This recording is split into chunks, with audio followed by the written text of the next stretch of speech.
Just the thing we are all chasing was never the point.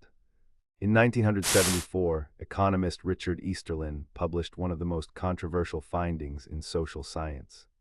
Since the 1940s, real incomes in America have more than tripled, and yet average happiness has stayed flat. More money, better houses, faster phones, and the same amount of joy. That finding became known as the Easterlin paradox, and 50 years of data have failed to make it go away. As late as the 2010s, researchers rechecked the numbers and found the same flat line. This is not a story about money being evil. It is a story about where happiness actually comes from. Because the research is surprisingly clear, most of what we are taught to chase buys very little of what we actually want. The most famous study on money and happiness came in 2010 from Nobel laureate Daniel Kahneman and economist Angus Deaton. They analyzed more than 450,000 responses to a daily Gallup survey of Americans. The result was a curve that bends. Life satisfaction keeps rising with income, but day-to-day emotional well-being, joy, stress, worry rises only up to about $75,000 a year. Past that line in $2,010, everyday happiness flatlined. Newer analyses debate exactly where the line sits. A 2021 study found well-being still climbs above the 75,000 mark, and a 2023 paper helped reconcile the two. But every version of this research agrees on the shape. Each extra dollar buys less joy than the one before it. Going from $20,000 to $40,000 transforms your life. Going from $200,000 to $400,000 barely moves the needle. Money buys comfort, safety, and options, and those are real. But once the basics are covered, the returns shrink fast. And this is not about money stopping mattering. Low income is genuinely painful. The ceiling is about the extra dollars, not the first ones. Why would a raise stop feeling good? Because of what psychologists call the hedonic treadmill. In 1978, researchers Philip Brickman, Dan Coates, and Ronnie Janoff-Bullman compared lottery winners with people who had recently become paraplegic. It sounds dark, but listen to the finding. After the initial thrill, the lottery winners were not happier than the control group. And while the accident victims were less happy at first, they too drifted back surprisingly close to their old baseline. Win a fortune or lose the use of your legs, happiness returns toward the level it was before. The brain adapts, that is the treadmill. You run harder, the scenery changes, and your level of joy stays the same. It explains why windfalls fade, why promotions stop thrilling, and why the second half of a vacation never feels as good as the first. The good news is that adaptation cuts both ways. The same mechanism that steals the thrill of a new car can soften loss. And there is a way to step off the treadmill, by spending on the things that resist adaptation. Why do people have different baselines at all? Twin studies give a surprising answer. In 1988, psychologist Octeligen and his colleagues studied twins, including twins raised apart in different families. They found that roughly half of the differences in happiness between people trace back to genetics. Researchers Sonia Lyubomirsky, Kenan Sheldon, and David Schade turned this into a rough formula. About 40% of your happiness is a genetic set point. About 10% comes from circumstances, income, location, possessions.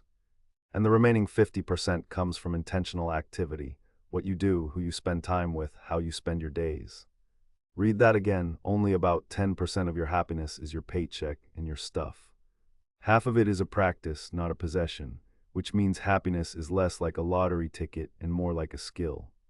So what does the science say to spend on? In 2003, psychologists Leif Van Boven and Thomas Jailovich ran a series of studies on exactly that question. People who spent money on experiences, trips, concerts, meals with friends, reported more happiness than people who bought material goods. Why? Because objects adapt. The new phone becomes the normal phone within weeks.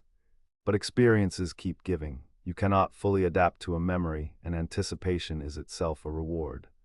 In fact, just looking forward to an experience boosts happiness more than looking forward to a possession.